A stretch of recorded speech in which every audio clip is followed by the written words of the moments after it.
Hi friends, welcome back to my channel. ముందుగా అయితే అందరికి నమస్కారం అండి. ఈరోజు తెలంగాణ ఇందిరమ్మ ఇళ్ళకు సంబంధించి ఒక బిగ్ బ్రేకింగ్ న్యూస్ అయితే రావడం జరిగిందండి. అర్హులందరికీ ఇందిరమ్మ ఇండ్లు మంజూరీ చేయాలనితే ఎమ్మెల్యే వివేక్ వెంకటస్వామి గారు అయితే స్పష్టం చేయడం జరిగిందండి. సో అలానే మోసం చేసే వారిపై క్రిమినల్ కేసులు పెట్టాలని కూడా ఆయనైతే తెలియజేయడం జరిగిందండి. సో అర్హులు మాత్రమే ఇల్లు పంపిణీ చేయాలని కూడా స్పష్టం చేశారు. సో దానికి సంబంధించి ఇప్పుడైతే మీకు ఫుల్ డీటెయిల్స్ అయితే ఎక్స్ప్లెయిన్ చేస్తానండి విత్ ప్రూఫ్స్తో అయితే. సో ఈరోజు పత్రికా ప్రకటన ద్వారా పబ్లిష్ అయిన ఆర్టికల్ ప్రకారం అయితే మీకు అప్డేట్ని అయితే క్లారిటీగా అయితే ఎక్స్ప్లెయిన్ చేస్తానండి. సో ఇక లేట్ చేయకుండా అయితే డైరెక్ట్గా అయితే వీడియోలోకి వెళ్ళిపోదామండి. అంతకంటే ముందు మన ఛానల్ ఎవరైనా ఫస్ట్ టైం విజిట్ చేస్తుంటే ఛానల్ చూసే కంటెంట్ నచ్చినట్లయితే ప్లీజ్ సబ్స్క్రైబ్ చేసి మాకు సపోర్ట్ చేయండి. తెలంగాణ నుంచి వచ్చే లేటెస్ట్ అప్డేట్స్ మీరు అందరికంటే ముందుగా తెలుసుకోవాలంటే మన టెలిగ్రామ్ ఛానల్ అయితే ఫాలో అవ్వండి. దాంట్లో ముందుగా అప్డేట్స్ అనేది పోస్ట్ చేయడం జరుగుతుంది. డిస్క్రిప్షన్లో అయితే లింక్ ఇవ్వడం జరుగుతుందండి. సో ఒకసారి విజిట్ చేయండి, నచ్చితే ఫాలో చేయండి. సో ఇక డైరెక్ట్గా అయితే వీడియోలోకి వెళ్ళిపోదామండి. ఎవరు ఆందోళన చెందవద్దు, అందరికీ న్యాయం చేస్తామని ఎమ్మెల్యే వివేక్ వెంకటస్వామి గారు అయితే తెలియజేయడం జరిగిందండి. ఒకవేళ ఇందిరమ్మ ఇళ్లలో మోసం చేస్తే వారిపై క్రిమినల్ కేసులు కూడా మంజూరీ చేయడం జరుగుతుందని కూడా వెంకటస్వామి గారు అయితే తెలియజేయడం జరిగిందండి. సో అర్హులందరికీ ఇందిరమ్మ ఇండ్లు మంజూరీ చేస్తామని ఎమ్మెల్యే వివేక్ వెంకటస్వామి గారు అయితే స్పష్టం చేయడం జరిగింది. ఈ మేరకు గురువారం ఓ వీడియో రిలీజ్ చేశారండి. ఇందిరమ్మ ఇండ్లు ఇప్పిస్తాం అంటూ ఎవరైనా ప్రజలను మోసం చేస్తే ఊరికినేదే లేదని, అలానే దళారులను నమ్మి మోసపోవద్దని, అర్హులైన ప్రతి ఒక్కరికి ఇందిరమ్మ ఇల్లు ఇస్తామని అయితే ఆయన తెలియజేయడం జరిగిందండి. సో మీకు క్లారిటీగా అయితే అర్థమైంది అనుకుంటున్నానండి. మొదటి విడతలో అయితే చాలామంది అనర్హులు కూడా ఇల్లు అనేది మంజూరీ చేయడం జరిగిందండి, ఎమ్మెల్యేలు మంత్రులు అయితే. సో దాన్ని దృష్టిలో పెట్టుకొని అయితే ప్రస్తుతం ప్రభుత్వం రెండో విడతకు సంబంధించి సో ఎవరిని నమ్మొద్దని అయితే ఆయన అయితే తెలియజేయడం జరిగిందండి. అలానే మొదటి విడతలో లాగే మళ్ళీ అనర్హులు కూడా ఇల్లుగానే మంజూరీ చేసినట్లయితే వాళ్ళపైన కేసులు అనేవి నమోదు చేస్తామని కూడా ఆయనైతే తెలియజేయడం జరిగిందండి. సో మీకు క్లారిటీగా అయితే అర్థమైంది అనుకుంటున్నాను. అలానే చెన్నూరు నియోజకవర్గానికి చెందిన పలువురు తమ పేర్లు ఇందిరమ్మ ఇండ్ల లిస్టులో లేవంటూ ఎమ్మెల్యే వివేక్ గారికి అయితే ఫోన్ చేసినట్లయితే ఆయన తెలియజేయడం జరిగిందండి. ప్రజాపాలనలో వచ్చిన అప్లికేషన్ను స్లూటీ చేసి అర్హులైన వారికి మంజూరీ చేయనున్నారు.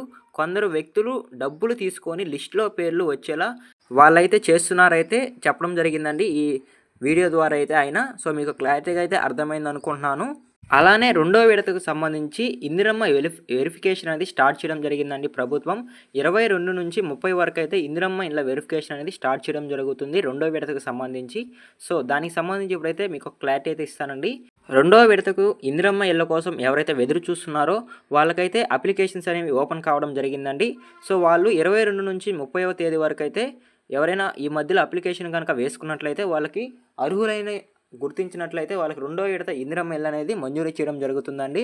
సో ఈ రిజల్ట్ అనేది మే 2వ తేదీన అయితే గ్రామ పంచాయతీల్లో మున్సిపల్ వార్డుల్లో అయితే అర్హుల జాబితా ప్రదర్శిస్తామని అయితే ప్రభుత్వం అయితే చెప్పడం జరిగిందండి. సో మీకు క్లారిటీగా అయితే అర్థమైంది అనుకుంటున్నానండి. ఈ లిస్ట్ అనేది మే 2వ తేదీన అయితే రిలీజ్ చేయడం జరుగుతుందండి. సో మీకు క్లారిటీగా అయితే అర్థమైంది అనుకుంటున్నాను.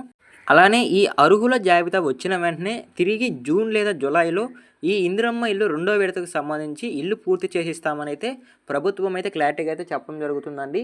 జూన్ లేదా జూలైలో ఇల్లు ప్రారంభించే అవకాశం ఉందని కూడా తెలియజేయడం జరుగుతుందండి పత్రికా ప్రకటన ద్వారా వచ్చిన అప్డేట్ ప్రకారం అయితే.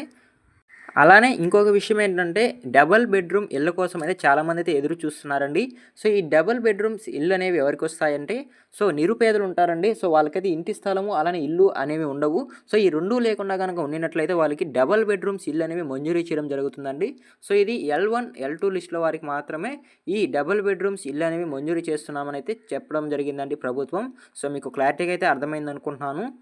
అలానే ఇందిరమ్మ ఇళ్ళ బేస్మెంట్ లెవెల్ వరకు ఎవరైనా పూర్తి చేసుకొని కనుక ఉన్నట్లయితే వాళ్ళకి ₹1,00,000 అనేది అకౌంట్లో జమ కావడం జరుగుతుందండి. సో ఎవరైనా బేస్మెంట్ లెవెల్ వరకు పూర్తి చేసి ఆఫీసర్ల ద్వారా గవర్నమెంట్కి కానీ ఆ బేస్మెంట్ లెవెల్ ఫోటోలు కనుక పంపించినట్లయితే వాళ్ళకి ₹1,00,000 అనేది అకౌంట్లో జమ కావడం జరుగుతుందండి. సో మీకు క్లారిటీగా అయితే అర్థమైంది అనుకుంటున్నాను. సో ఇది కేవలం బేస్మెంట్ లెవెల్ వరకు పూర్తి చేసిన వాళ్ళకి మాత్రమే ఈ డబ్బులు అనేవి డైరెక్ట్గా వాళ్ళ బ్యాంక్ అకౌంట్లో జమ కావడం జరుగుతుందండి. అలానే మొదటి విడతకు సంబంధించి చాలామంది అనర్హులు ఉన్నట్లయితే గుర్తించడం జరిగిందండి ప్రభుత్వం.